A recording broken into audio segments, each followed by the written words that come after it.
I want to start my storytelling about a trip that my parents did and then do analogy to emotional health. So, being a trip requires to be attentive and have caution.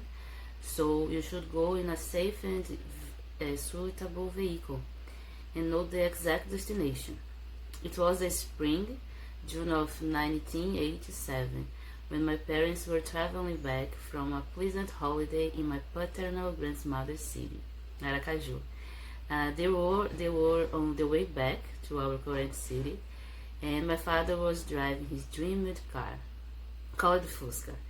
But the car was old, since my father had bought it from a friend. Suddenly, on the roads of our destination, the car broke down in the middle of the road, in the city of the region, named Umbaúba. Understandably, they got scared and looked for a person to fix his car.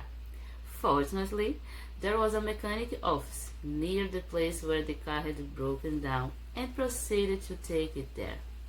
While the mechanic was evaluating to identify the car's defect, a fight broke out next to the mechanic's office. The mechanic saw his friend involved in the fight, left my father's car, and ran to help his friend, not knowing the reason for the fight. My father, worried about the situation of his car, instinctively ran after the mechanic to bring it back and continue to fix his car, because he was worried about the time to come back to home. Thank God my father succeeded to bring the mechanic back without involving himself in the fight. Fortunately, the mechanic fixed the car the same day.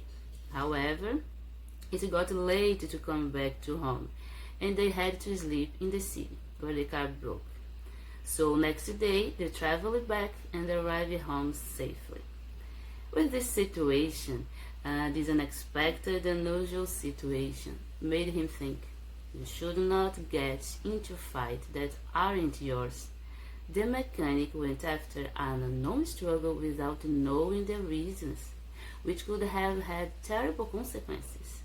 And my father could have been, in fact, for different reasons. So I want to use this story as an analogy to emotional health. I mean, this story should be seen as an alert to us to put our emotional health as a priority. Mainly nowadays, there are some situations that can destabilize a person in a few minutes, and it talks about the emotions are.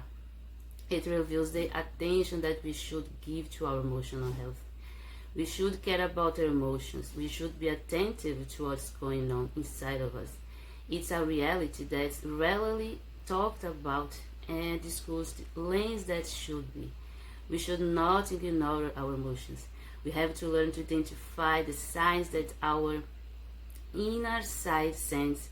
Emotions are the expressions of our soul, a mixture of what's happened inside of us.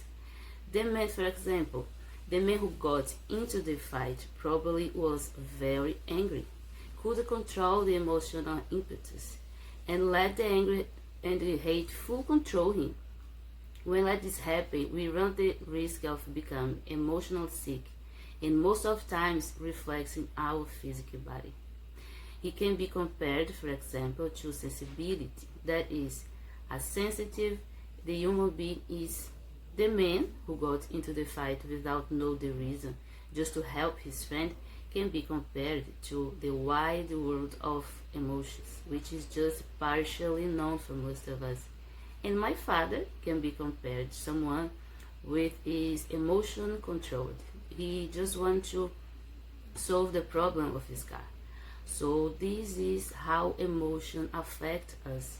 This is what I think about. The emotional health should be seen by all of us.